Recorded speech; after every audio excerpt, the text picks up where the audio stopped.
Hello everyone. तो कैसे हैं आप लोग? आई होप कि बहुत अच्छे होंगे, बहुत बढ़िया होंगे। तो जैसा कि आप लोग टाइटल थंबनेल देख के समझ गए होंगे कि हम लोग इस वीडियो में क्या पढ़ने वाले हैं।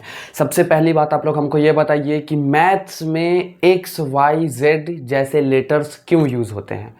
मैथ्स में एक्स वाई जेड जैसे लेटर क्यों यूज़ होते हैं।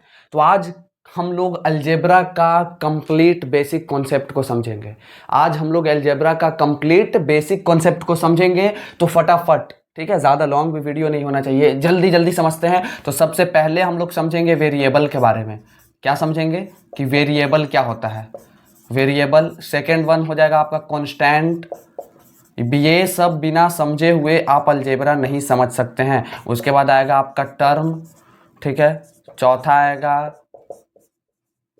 लाइक एंड अनलाइक टर्म, ठीक है। उसके बाद फिफ्थ आएगा आपका अलजेब्रिक एक्सप्रेशन।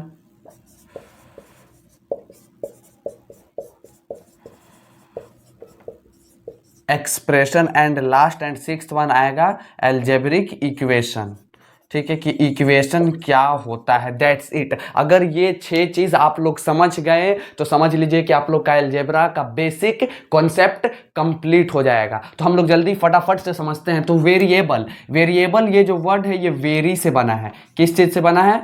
वेरी से बना है, जिसका मतलब होता है चेंज। जिसका मतलब क्या होता है? चेंज होना, बदलना। मतलब वैसा क्वांटिटी, वैसा चीज जिसका वैल्यू लगातार चेंज होते रहता है। मतलब यहां कुछ है तो वहां कुछ होगा। अब हमको बताइए किसका वैल्यू चेंज हो सकता है। जो एक्स वाई जेड है, मान लीजिए किसी क्वेश्चन में एक्स का वैल्यू 2 दिया हुआ है, तो जरूरी थोड़ी ना है कि अगर दूसरा क्वेश्चन को भी खोलेंगे तो वहां पे भी एक्स का वैल्यू 2 ही रहेगा। नहीं, ये जरूरी नहीं है। 4 भी हो सकता है, 6 भी हो सकता है, 8 भी हो सकता है, 9 भी हो सकता है, 100 भी हो सकता है, 1/2 भी हो सकता है, बिकॉज की 1/2 इज अ फ्रैक्शन। ये भी एक नंबर है। मतलब कि, और यहाँ पे x की जगह पे y भी हो सकता है। y की जगह 2 रहेगा, 5 रहेगा, 6 रहेगा, z हो सकता है, a हो सकता है, a = 1, a = 2, ठीक है। तो वैसा क्वांटिटी जिसका वैल्यू चेंज होते रहता है उसको वेरिएबल कहा जाता है, ठीक है। और एक लाइन में याद करने के लिए आप लोग को बता दे रहे हैं कि वेरिएबल मीन्स होता है कि जिसका वैल्यू चेंज हो। और ये कौन है? तो वो है अल्फाबेटिकल लेटर्स। 26 अल्फाबेटिकल लेटर्स जो है वो सारे क्या है? वेरिएबल हैं, ठीक है। तो यहां पे लिख देते हैं चेंज वैल्यू, ठीक है। समझने के लिए लिख दे रहे हैं, इधर लिख दे रहे हैं लेटर्स 26, ठीक है। इजी है, आप लोग समझ जाइएगा। अब आगे देखिए। अब आगे कांस्टेंट क्या होता है? जस्ट इसका ऑपोजिट। वेरिएबल मतलब क्या हो गया? वेरिएबल मतलब होता है कि जिसका वैल्यू चेंज हो। और कांस्टेंट का मतलब होता है कि जो कांस्टेंट रहे, स्थिर रहे, जैसा है वैसा ही। मतलब उसका वैल्यू वगैरह कुछ चेंज नहीं होगा। अच्छा, आप लोग हमको बताइए कि किसका वैल्यू चेंज नहीं हो सकता है। तो सर थोड़ा दिमाग लगाने पे हमको पता चला कि जो नंबर्स हैं 2, 5, उसका वैल्यू कहीं चेंज नहीं हो सकता है। अगर यहाँ पे 5 लिखा हुआ है तो ये आप कहीं भी चले जाइएगा तो 5 ही रहेगा। अगर 8 लिखा हुआ है तो ये हर जगह पे 8 ही रहेगा। अगर -2 लिखा हुआ है तो हर जगह पे -2 ही रहेगा। अगर 2/8 लिखा हुआ है तो ये हर जगह पे 2/8 ही रहेगा। इसका वैल्यू आप चेंज नहीं कर सकते। अगर किसी क्वेश्चन में दिया हुआ है 5 लिखा हुआ है तो ये 5 ही रहेगा। अगर किसी क्वेश्चन में x दिया हुआ है तो उसका जो x का वैल्यू है वो कुछ भी आ सकता है, 1 2 3 4 5 समथिंग, कुछ भी। लेकिन अगर 5 है तो 5 ही रहेगा। मतलब कि नॉर्मली हम कह सकते हैं सर कि जो कांस्टेंट होता है वो सारे नंबर्स होते हैं, ऑल नंबर्स, ठीक है। कांट चेंज वैल्यू, इसका लिख दे रहे हैं, ठीक है। कांट चेंज वैल्यू मतलब कि इसका वैल्यू चेंज नहीं होगा। और क्या हो जाएगा? ऑल नंबर्स, ठीक है। जितने भी दुनिया के सारे नंबर्स है वो सब क्या है? कांस्टेंट है। अब आता है कि टर्म क्या होता है, ठीक है। अब आप या तो सिर्फ वेरिएबल लिखिए, गौर से सुनिएगा, या तो आप सिर्फ वेरिएबल लिखिए या सिर्फ कांस्टेंट लिखिए, या सिर्फ कांस्टेंट लिखिए या सिर्फ वेरिएबल लिखिए, या वेरिएबल लिखिए या वेरिएबल कांस्टेंट लिखिए। नहीं समझ में आ रहा है? चलिए इसको समझिए गौर से। या तो आप सिर्फ वेरिएबल लिखिए, या आप वेरिएबल लिखिए, या सिर्फ आप कांस्टेंट लिखिए, या कांस्टेंट लिखिए, या तो आप एक वेरिएबल और एक कांस्टेंट लिखिए, या एक कांस्टेंट और एक वेरिएबल लिखिए। ये सब अगर आप कुछ लिख रहे हैं तो वो एक टर्म कहलाएगा। जैसे एक हम वेरिएबल लिखते हैं, वेरिएबल हो गया x, तो ये जो x है आपका ये एक टर्म है। अब वेरिएबल वेरिएबल वेरिएबल वेरिएबल मतलब कहने का मतलब है कि वेरिएबल मल्टीप्लाई बाई वेरिएबल, ठीक है। अब मान लीजिए हम यहाँ पे लिख रहे हैं x मल्टीप्लाई बाई एक्स, तो ये क्या बन जाएगा, ये बन जाएगा आपका एक्स स्क्वायर। तो ये जो एक्स स्क्वायर है ये एक आपका वेरिएबल है। यहाँ पे ऐसे भी हो सकता है x मल्टीप्लाई बाई वाई, तो इसको मल्टीप्लाई करेंगे तो क्या आएगा, एक्स वाई आएगा। तो ये एक्स वाई भी एक आपका वेरिएबल है। और कॉन्स्टेंट, कॉन्स्टेंट में कोई नंबर लिख दीजिए 6, ये भी एक वेरिएबल है। कॉन्स्टेंट, कॉन्स्टेंट मतलब 5 मल्टीप्लाई बाई 2 इक्वल टू 10, ये भी एक 10 जो आंसर आया मल्टीप्लाई करके वो भी एक नंबर है। अब वेरिएबल कांस्टेंट लिख दीजिए, मतलब ये एक 5 है और ये एक x है, तो 5x को मल्टीप्लाई करेंगे तो 5x, तो ये जो 5x है ये एक वेरिएबल है। उसी तरीके से यहाँ पे लिख दीजिए x और 6, ठीक है। तो x 6 लिखिए, ये बेटर होता है कि 6x लिखा जाए, इसको 6x लिखा जाता है, ठीक है। और थोड़ी सी ज्यादा गर्मी हो रही है, चलिए बहरहाल।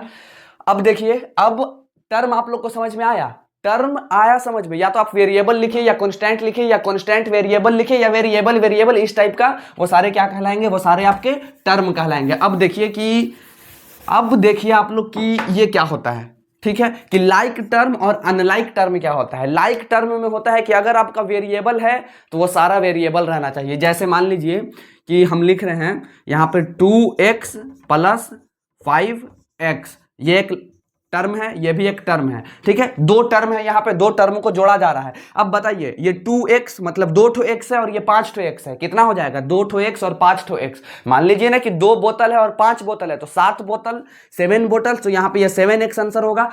अगर हम इसी को ऐसे लिखें कि 7y प्लस 2x, मतलब 7 ठो बोतल है और 2 ठो गिलास है, 7 बोतल है और 2 गिलास है, तो क्या हम उसको ऐड कर सकते हैं, नहीं कर सकते हैं। तो जो अलग अलग होता है उसको अनलाइक कहा जाता है, अनलाइक टर्म, ठीक है। इसमें टर्म तो है, लेकिन जो एक होता है जिसको ऐड या सब्ट्रैक्ट किया जा सकता है उसको लाइक टर्म कहा जाता है। क्या कहा जाता है, लाइक टर्म कहा जाता है। क्या, लाइक टर्म। आई होप कि आप लोग को यहां तक समझ में आया होगा। उसके बाद आता है अलजेब्रिक एक्सप्रेशन, ठीक है। अलजेब्रिक एक्सप्रेशन जो है वो मोस्ट इंपॉर्टेंट टॉपिक है आपका, ठीक है। अलजेब्रिक एक्सप्रेशन का मतलब होता है, इसका शॉर्ट डेफिनेशन है, हम बोल दे रहे हैं, लिखने का टाइम नहीं है, कि combination of terms using plus minus. Combination of terms using plus minus मतलब कि सर कंबाइन करना है, मतलब जोड़ना है, मिलाकर लिखना है, एक साथ लिखना है। किसको, टर्म्स को, किसका यूज करके, प्लस माइनस का यूज करके। अब देखिए, टर्म कहने का मतलब 2x, इसमें 2 क्या है, कांस्टेंट, x क्या है, वेरिएबल, सर कांस्टेंट वेरिएबल, हाँ टर्म, ये टर्म है। और एक और टर्म लिखिए, चलिए ये 5, ठीक है। ये 5 किस चीज का यूज करके ये दोनों को एक साथ मिलाना है, या तो प्लस का या माइनस का। अगर हम यहाँ पे प्लस दे दिए तो ये क्या बन गया, 2x plus 5, it is algebraic expression, that's it, it is algebraic expression, ठीक है। अब देखिए, ये हो गया आपका x क्या है, ये भी एक टर्म है। अब इधर दे दिए हम y, ये भी एक टर्म है, तो इसके बीच में दे दिए माइनस, तो ये जो x माइनस वाई बन गया, ये एक बन गया आपका अलजेब्रिक एक्सप्रेशन। एक और एग्जांपल, यहाँ पे हम दे दिए 5x, ठीक है, दूसरा दे दिए हम आपका y और तीसरा दे दिए आपका 6। अब मान लीजिए यहाँ पे माइनस दिए, यहाँ पे प्लस दिए, तो ये जो हुआ ना, ये भी एक टर्म अलजेब्रिक एक्सप्रेशन बना। कॉम्बिनेशन ऑफ टर्म्स तो है,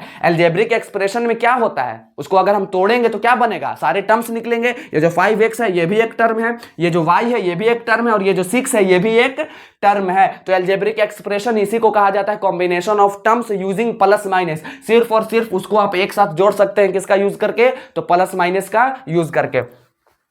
अब देखिए कि इक्वेशन क्या होता है। अब एक चीज एकदम याद रखिएगा, अलजेब्रिक एक्सप्रेशन और इक्वेशन, एक्सप्रेशन और इक्वेशन में डिफरेंशिएट हम बता रहे हैं, डिफरेंशिएट कर रहे हैं कि एक्सप्रेशन में इक्वल का साइन नहीं होता है, लेकिन एक्सप्रेशन में इक्वल का साइन नहीं होता है, लेकिन इक्वेशन में होता है। सर इक्वल का साइन नहीं समझ में आया, मतलब कि ये अभी 2x प्लस 5 ये एक्सप्रेशन था, लेकिन अगर हम इक्वल लगा के 0 लगा दे तो ये क्या हो जाएगा, एक इक्वेशन बन जाएगा, x minus y equal to 0, 5x minus y plus 6 equal to 0। अगर इक्वल है, अगर किसी भी एक्सप्रेशन में इक्वल का साइन है तो वो इक्वेशन कहलाएगा। इक्वेशन, ये जो वर्ड है ना, EQUATION, इक्वेशन, ये बना ही है इक्वल से, ठीक है।